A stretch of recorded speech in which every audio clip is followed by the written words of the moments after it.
Bishut Morel Rabotai, avec la permission d'Hachem, ce soir nous sommes tous réunis pour la mémoire de Mordechai Tzadik Knafou Ben Freha Zichrono Lebracha, que ce soir c'est les 7 jours. Vous savez qu'est-ce qu'on dit lorsqu'Abraham Abino est décédé?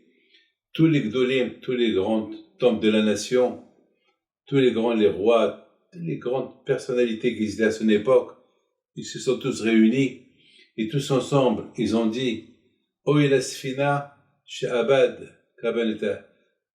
Malheur à ce bateau-là qui est en plein mer, que son capitaine il est mort. Vous savez ce qui se passe avec un bateau en plein mer? Lorsque le capitaine il meurt, il met tous les gens de le bateau en danger. Donc, Abraham Avinu alav shalom, tant qu'il était vivant, il a rapproché le monde pour connaître HaKadosh Baruch Hu, pour croire en HaKadosh Baruch Hu. Et lorsque Abraham Avinu il est mort, alors tout le monde, ils ont commencé à dire, et qui veut nous apprendre le chemin d'Hachem? Mes amis, je peux vous dire que Mardochée Knafou alav shalom, c'était un homme de Emouna, il était un capitaine. Imaginez-vous un avion sans pilote. Imaginez-vous un bateau sans capitaine. Vous savez, ça fait 50 ans que je le connais. 50 ans, nous avons partagé les bons moments, les mauvais moments. Il était tout pour moi. Vous savez, pour que moi je m'attache à quelqu'un, il faut que ce quelqu'un il soit très très spécial. Il était très spécial. Cette émouna qu'il avait en HaKadosh Baruch Hu était extraordinaire. Sa façon, comment il parlait des tzadikim, la façon comment il parlait de Rabbi Haim Pinto, de Rabbi David Baruch alav shalom, de Rabbi Ahmad Diwan, cette émouna qu'il avait, cette émouna qu'elle était sans sans conditions, sans limite. Et des gens comme ça, sur eux, on peut dire un chez Emona Abado. Malheureusement, à cette époque de Mashiach, à cette époque de Corona, à cette époque qui est très très dure, trouver des gens comme lui, qui étaient attachés à 100% à Kadosh Baruch Hu, c'est pas évident. À cette époque, on dit dans la prière chaque jour, un chez Emona Abado. Les gens de Emona, on ne les trouve plus. Ça, vous savez, cette phrase-là, ils l'ont dit nos Hachamim il y a 2000 ans. Alors, qu'est-ce qu'on peut dire sur notre génération aujourd'hui? Eh bien, mon père, alav shalom, jamais j'oublierai. Il disait, mon père, Anshe Emona lo abado. Il y a encore des gens, des gens très spéciaux, que même à notre époque, ils ont cette grande Emona en HaKadosh Baruch Hu. Et alav shalom Mordechai, Tzadik Knafou Ben Freha, il était très spécial dans cette Emona. Je voudrais vous dire que sa capacité était, beaucoup des fois, on a reçu des gens très important chez lui à la maison, des gens même de la famille royale, des gens très très très très importants. Il fallait voir comment il leur parlait, comment il va leur inculquer la émouna. Bémet, c'était comme Abraham Avinu, parce qu'Abraham Avinu il avait une manière, une façon, comment il va faire de la personne qui est en face de lui, il va même le rendre un homme croyant. C'était ça, la capacité qu'il avait, Mardochée Knafou alav shalom. C'est dur de trouver quelqu'un comme lui, quelqu'un qui vous savez, on dit, il y a les paroles qui sortent du cœur, ils rentrent dans le cœur. Il avait cette façon de faire rentrer les paroles des tzadikim, les paroles de la émona dans le corps de l'autre personne. Et c'est pas possible de ne pas tomber sous son charme, de la façon comment il parle d'Hachem, comment il parle des tzadikim. Vous savez, mes amis, que Hamim disent que lorsque un tzadik quitte ce monde, HaKadosh Baruch Hu, il a de la peine. Il a beaucoup de peine. Mais de l'autre côté, c'est comme si le Beit HaMikdash a été détruit. La mort d'un tzadik, c'est comme la destruction du Beit HaMikdash. Mais il y a Hachamim dans un autre endroit qui disent que HaKadosh Baruch Hu, il est heureux de recevoir les tzadikim. Alors comment on peut comprendre cette contradiction? D'un côté, HaKadosh Baruch Hu, il est content de recevoir les tzadikim lorsqu'il quitte ce monde, et de l'autre côté, HaKadosh Baruch Hu, il est malheureux lorsque lorsqu'il y a les tzadikim quittent ce monde, c'est considéré comme la destruction de Beth Amikdash. Ben écoutez mes amis, lorsque quelqu'un quitte ce monde, comme le jour que Mardochée Knafo Alav Shalom a quitté ce monde, je peux vous dire une chose, même les malachim ils ont dû pleurer. Il n'y a pas un qui n'a pas pleuré. Même tous les tzadikim dans le monde entier, même ceux qui étaient là-haut, ils ont dû pleurer parce que à notre époque, c'est pas évident de trouver des gens de Emouna comme ça. C'est pas ça ce qu'il a reçu bien sûr de chez ses parents, Zichronam Libracha, Rabbi Yosef Knafo et Zichronam Libracha, Geveret Freha Knafo Zichronam Libracha. Bien sûr. Alors bien sûr qu'Akadosh Baruch Hu, il a beaucoup de peine de voir les tzadikim quitter ce monde. Mais une fois que les tzadikim ils arrivent dans l'autre monde, Akadosh Baruch Hu il est très content de les recevoir. Et tous les tzadikim là-haut, ils sont très contents de recevoir ce tzadik-là. Ça veut dire que tant que la personne n'a pas été enterrée, c'est dur pour Akadosh Baruch Hu. La disparition du tzadik, c'est comme la destruction de Beth Amikdash. Mais une fois que le tzadik est arrivé, une fois qu'on l'a enterré, il est arrivé là-haut, c'est une autre chose. Mes amis, je voudrais vous dire que Mardochée Knafo, c'était un premier ministre, un roi de la Emouna. Un roi de la Emouna. Je voudrais vous raconter une histoire. Vous savez, je dois vous dire, je lui dois tout. Je lui dois ma femme, mes enfants, ma réputation, tout. Parce qu'à un moment donné, lorsque j'avais 21, 22 ans, j'étais pas,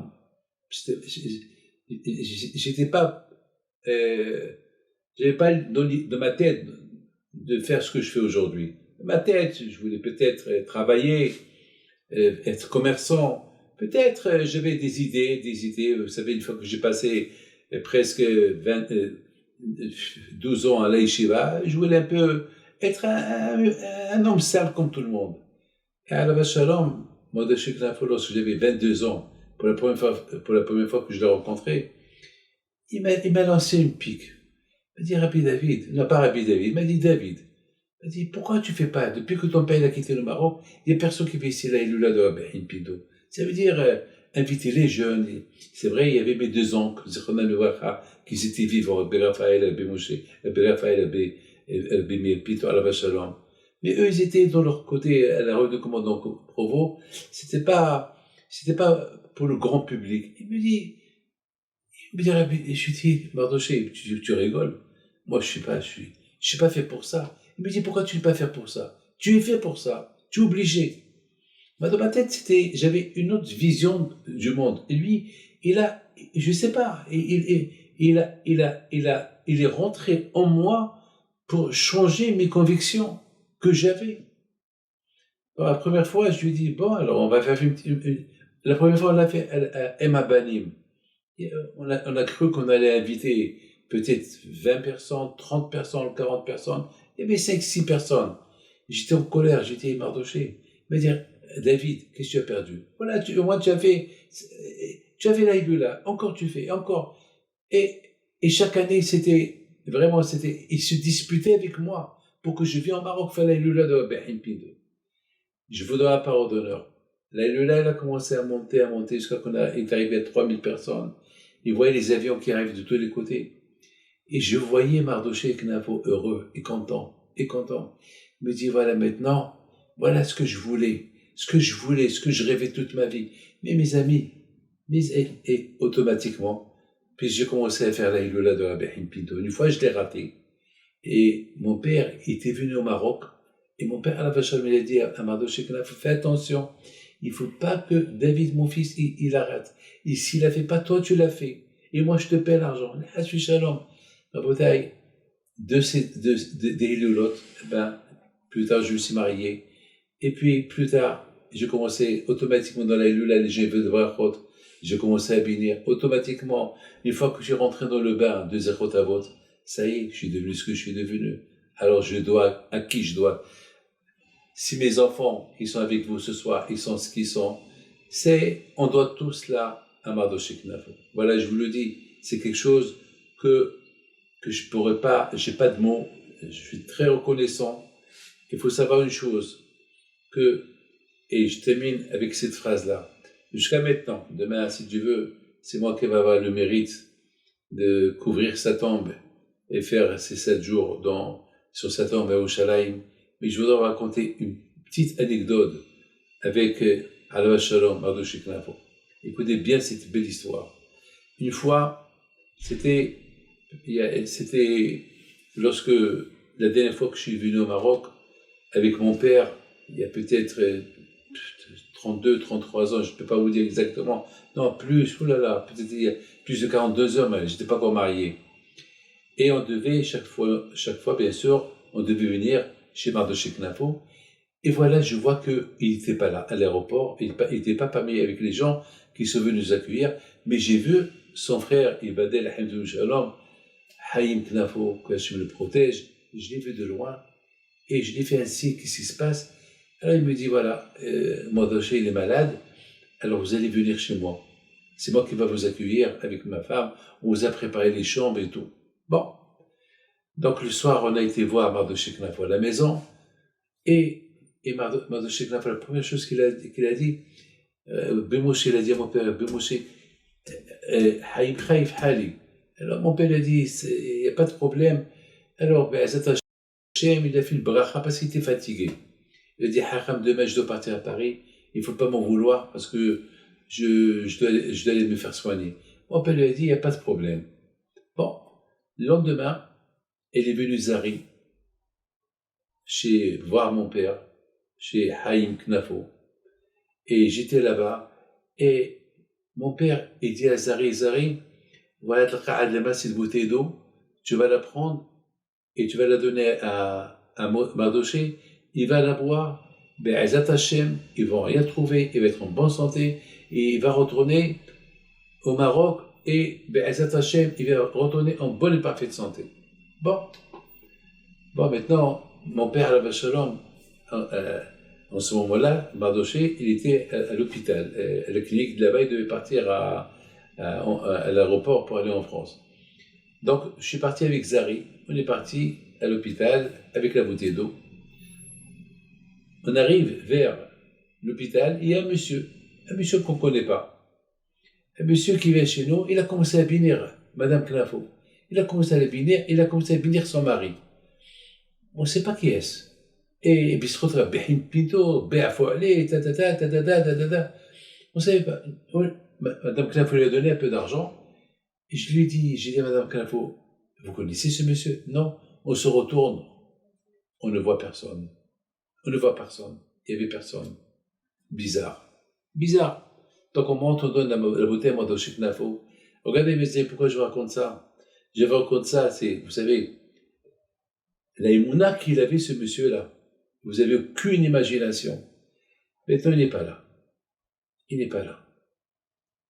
Alors, qu'Akadosh Baruch Hu il fasse, que de l'autre monde, 100%, il est avec tous les tzadikim qui vénéraient. Vous savez, il y a des gdolim, il y a des grands tzadikim qui sont tzadikim dans la Torah, il y a des tzadikim qui sont tzadikim dans l'émouna. Lui était un roi de l'émouna. Moi, je peux parler de lui 24 heures sur 24, ce qu'il a fait, ce qu'il faisait. Ma dernière conversation avec lui, elle va vous faire rire à vous tous. Ma dernière conversation avec lui, c'était il y a un mois, un mercredi soir après le Zoom, après le cours que je fais chaque mercredi soir. Il me dit, Rabbi David, vous ne pouvez pas nous avoir ces vaccins pour la communauté juive du Maroc? Regardez la timimout qu'il avait. On dirait que les vaccins, on peut les acheter dans un magasin. La timimout qu'il avait, il était tellement simple. Je lui dis, Mardochée, c'est pas facile d'avoir les vaccins. Il dit, pourquoi pas? C'était la timimout. Pour lui, chez Akadosh Baruch Hu, tout peut arriver. Eh bien, que son mérite, il soit avec sa famille, ses enfants, sa femme. Je sais que c'est pas facile pour sa femme. C'est un moment très dur. Il s'est marié avec lui lorsqu'elle avait 14 ans. Ils ont vécu ensemble toute une vie. Il vivait pour elle, elle vivait pour lui. Sandra, la jeune fille qui n'est pas mariée, que le beau Dieu lui donne un bon mazal, si Dieu veut. Au moment que son père ait quitté ce monde, il me dit, Rabbi David, est-ce qu'il y a un moyen que je lui donne de ma vie, ou toute ma vie? Tellement qu'ils aimaient leurs parents. parce que jamais Mardoché Knafo, Alav Shalom, jamais, il a, jamais, il a manqué quelque chose à sa famille. Il était tout entier pour sa famille. Donc aujourd'hui, il trouve que toute sa famille est tout entière pour lui. Que son âme reste en paix. Qu'il continue toujours de là-haut à prier pour sa famille, à prier pour ses amis, pour tous ceux qu'il a rendus dans l'aïmouna dans ce monde-là. Parce qu'il y a des milliers, je peux vous dire, tous ces Hiloula de Rabbi Pinto qu'on fait, et tous ces gens qui sont venus prier à la Hiloula, et tous ces gens qui ont été répandus, qui ont eu des enfants, etc., eh ben c'est grâce à lui. Ben c'est lui qui a fait connaître Rabbi Pinto dans le monde, c'est lui. Parce que Rabbi Pinto, il est connu, mais c'est à travers le pèlerinage qui m'a poussé à venir au Maroc, eh ben, on lui doit tout. Alors aujourd'hui, il est avec Rabbi Pinto, et le grand, et le petit, il est avec mon père. Bisrout Torah Kedusha, et bisrout tous les tzadikim, que Akadosh Baruch Hu y fasse, Be'ezat Hashem, qu'on le verra ressusciter, Tihat Amitim, et qu'on le verra. C'était mon espoir avec ma mère. C'était dur pour moi d'accepter la mort de ma mère. Mais ce qui m'a consolé avec ma mère, c'est qu'elle va ressusciter et je vais la revoir. Donc moi, c'est ce qui me console aujourd'hui pour Mordechai Alav Shalom, c'est qu'il va ressusciter, on va le revoir avec Mashiach, que Hachem vous protège. Amen. Qu'il